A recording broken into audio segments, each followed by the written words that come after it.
Hello everyone, this side मोहित पसीन है। बहुत बहुत स्वागत है आपका हमारे यूट्यूब चैनल के ऊपर। बहुत सारे बच्चे मुझे कमेंट्स करके पूछ रहे हैं, बहुत सारे बच्चों के डाउट्स आ रहे हैं। वैसे तो मैं उनके कमेंट्स में डाउट सारे क्लियर कर देता हूं, लेकिन फिर भी अगर उनका कोई डाउट रह जाता है तो मुझे इंस्टाग्राम पे फॉलो कर लो। इंस्टाग्राम पे आप मुझसे डाउट को अपने क्लियर कर सकते हो।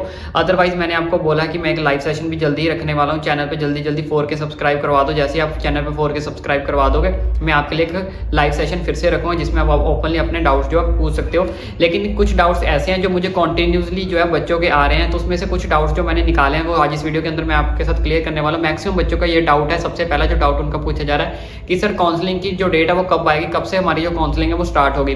देखो बच्चों, जो हमारे पास काउंसलिंग की डेट होती है वो रिजल्ट के नीट के रिजल्ट से 20 या 25 दिन बाद आ जाती है। यानी कि 20 से 25 दिन बाद आपकी जो काउंसलिंग है वो स्टार्ट हो जाती है। लेकिन इस बार ऐसा क्यों नहीं हुआ? ऑलमोस्ट हमारे पास 20 दिन हो चुके हैं या 20 दिन होने ही वाले हैं, लेकिन अभी तक हमारे पास कोई ऑफिशियल अपडेट निकल कर नहीं आई काउंसलिंग को लेकर। तो उसका मेन रीज़न क्या है? तो इसमें मेन रीज़न क्या है कि एम्स के अंदर 12 जून को बीएससी नर्सिंग का एग्जाम हुआ था, तो बीएससी नर्सिंग का एग्जाम का अभी भी रिजल्ट नहीं आया है। दूसरा बात यह है कि एम्स में 24 तारीख को भी पैरामेडिकल का एग्जाम होना है, तो सारा का सारा जो स्टाफ है एम्स का वो तो उस साइड बिजी है, ठीक है।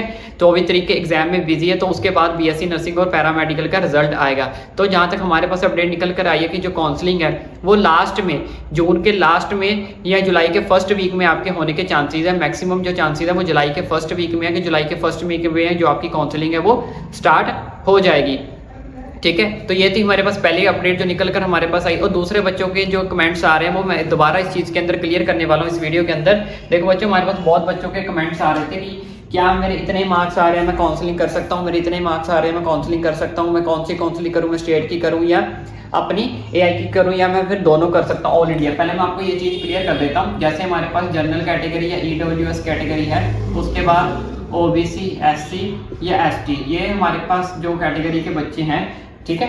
तो इसमें जो हमारे पास सबसे पहले क्वालिफाई होना आपको कंपलसरी है। चाहे आपने कोई भी काउंसलिंग करनी है, चाहे आपने प्राइवेट की करनी है, चाहे आपने स्टेट की करनी है, डीम्ड की करनी है, चाहे ऑल इंडिया की करनी है, कोई भी अगर आपने काउंसलिंग करनी है सबसे पहले आपको क्वालिफाई होना पड़ेगा। और क्वालिफाई करने के लिए हमें इतने मार्क्स चाहिए। जिन बच्चों के मार्क्स इससे कम है, ठीक है, जिन बच्चों के मार्क्स इनसे कम है, ठीक है, जनरल और ईडब्ल्यू से अगर 137 से कम है तो आप काउंसलिंग के लिए एलिजिबल ही नहीं हो। चाहे वो स्टेट की है, चाहे वो डीम्ड की है, चाहे वो ऑल इंडिया की है, कोई भी काउंसलिंग के अंदर आप एलिजिबल नहीं हो अगर इससे नंबर जो है बच्चों के कम आ रहे हैं, ठीक है। ये कैटेगरी वाइज मैंने आपको बता दिया। अगर इससे नंबर आपके कम है तो आप काउंसलिंग के लिए एलिजिबल ही नहीं हो, तो आप काउंसलिंग का फॉर्म फिल ही नहीं कर सकते। कोई भी काउंसलिंग के लिए आप एलिजिबल नहीं हो। ये हमारे पास क्वालिफाइंग मार्क्स है। अब दूसरा बच्चों का मेरे पास डाउट आ रहा था कि क्या हम सारी की सारी काउंसलिंग फिल कर सकते हैं। जी हाँ बच्चों, आप सारी की सारी काउंसलिंग फिल कर सकते हो। आप प्राइवेट भी कर सकते हो, आप डीम्ड करनी चाहे तो डीम्ड भी कर सकते हो, ऑल इंडिया भी कर सकते हो, और आप स्टेट की करना चाहो स्टेट भी कर सकते हो। आप सारी की सारी काउंसलिंग जो आप एलिजिबल हो, सारी की सारी काउंसलिंग के लिए फॉर्म फिल कर सकते हो। ऐसा नहीं है कि अगर आपने स्टेट की कर दी तो आप ऑल इंडिया की नहीं कर सकते। जी, आपको जितना मन करे आप उतनी काउंसलिंग फिल कर सकते हो, लेकिन आप दूसरी स्टेट की काउंसलिंग फिल नहीं कर सकते, ठीक है। फॉर एग्जाम्पल मान लो जैसे मैं पंजाब से हूँ, तो मेरा डोमिसाइल जो मेरा रेजिडेंस प्रूफ है वो पंजाब का है, तो जो स्टेट की काउंसलिंग होगी वो सिर्फ मैं पंजाब के लिए अप्लाई कर सकता हूँ। मैं हरियाणा या गुजरात के लिए मैं अप्लाई नहीं कर सकता। अगर आप उधर साइड अप्लाई भी करोगे तो आपको प्राइवेट यूनिवर्सिटी में वो आपको एडमिशन देंगे, आपको गवर्नमेंट सीट नहीं दी जाएगी।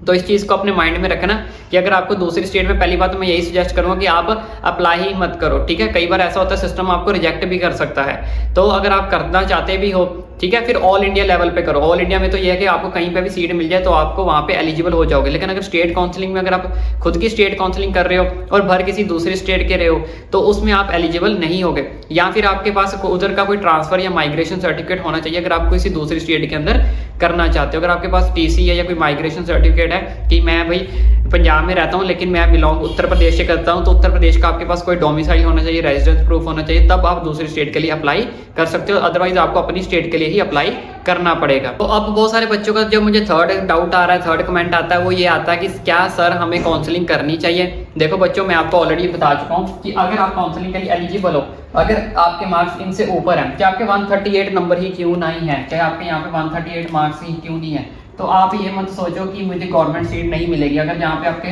108 ही क्यों नहीं है? तो आपके चाहे 108 मार्क्स ही क्यों नहीं है, हर बच्चे को काउंसलिंग करनी ही करनी है, चाहे कुछ भी हो जाए। अगर आपको लगता है कि भाई 108 मार्क्स है कि मुझे सीट नहीं मिलेगी, ठीक है, मैं प्राइवेट में जाना चाहता हूँ, लेकिन एक बार अगर आप अप्लाई करके आजमा के देख लोगे अपने लक को तो क्या हो जाएगा, ठीक है। क्योंकि मैंने ऑलरेडी बताया राउंड 1, राउंड 2 और उसके बाद मॉप अप राउंड होता है। बहुत सारे बच्चे राउंड 1 में क्वालिफाई नहीं हो पाते, फिर वो राउंड 2 में जाते हैं। लेकिन कुछ बच्चे ऐसे भी होते हैं जो राउंड 1 में गलती कर देते हैं, गलती की वजह से वो पूरे के पूरी काउंसलिंग से डिस्क्वालीफाई हो जाते हैं। तो ऐसे बहुत सारे चांसेस होते हैं हमें सीट मिलने के, ठीक है। और लास्ट में कॉलेज के अंदर, कुछ कॉलेज के अंदर सीट बच भी जाती है, कुछ बच्चों को काउंसलिंग करनी नहीं आती, कुछ बच्चे काउंसलिंग की डेट ही मिस कर देते हैं। तो बहुत सारे चांसेस जो है वो पैदा होते हैं। तो अपने आप को कभी भी डीमोटिवेट नहीं करना। अगर आप काउंसलिंग के लिए एलिजिबल हो, इन मार्क्स के अकॉर्डिंग आप एलिजिबल हो, तो हर बच्चे को जो है वो काउंसलिंग करनी ही करनी है। बाद में हमें सीट मिले ना मिले वो बात की बात है, लेकिन हर बच्चे को जो है वो काउंसलिंग करनी ही करनी है अगर आप काउंसलिंग के लिए एलिजिबल हो।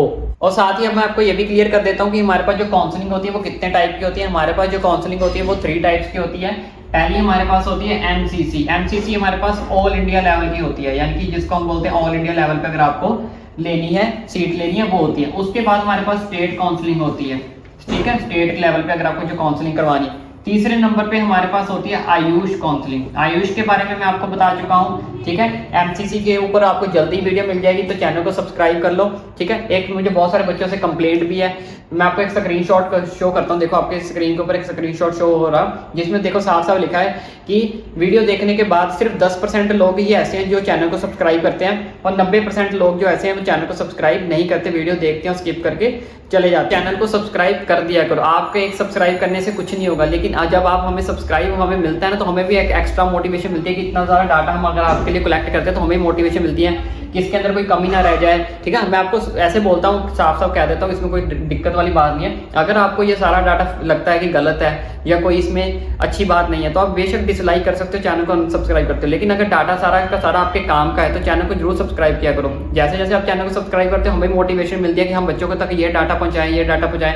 बहुत सारे बच्चों, आपने वीडियोस देखी भी होगी, बहुत सारे यूट्यूबर्स ऐसे हैं या बहुत सारे सोशल मीडिया प्लेटफॉर्म वेबसाइट्स ऐसी हैं जो आपसे पैसे की भी डिमांड करती है। मैं जितना हो सकता है आपको सारा का सारा जो डाटा वो फ्री प्रोवाइड करवाता हूँ, ठीक है। और मेरी रिक्वेस्ट इतनी सी है कि छोटा सी कि आप चैनल को जरूर सब्सक्राइब करें। 90% बच्चे ऐसे हैं कि जो चैनल पे विजिट जरूर करते हैं, वीडियो भी देखते हैं, लेकिन चैनल को सब्सक्राइब करके नहीं जाते। आपकी जितना आप हमें मोटिवेट करोगे ना, तो उतना हमें भी मजा आता है वीडियो बनाने में कि भाई बच्चों तक ये डाटा पहुँचाएं, ये बच्चे ये गलती ना करें, ये गलती ना करें, उन्हें ये भी चीज़ बताएं, ये भी चीज़ बताएं।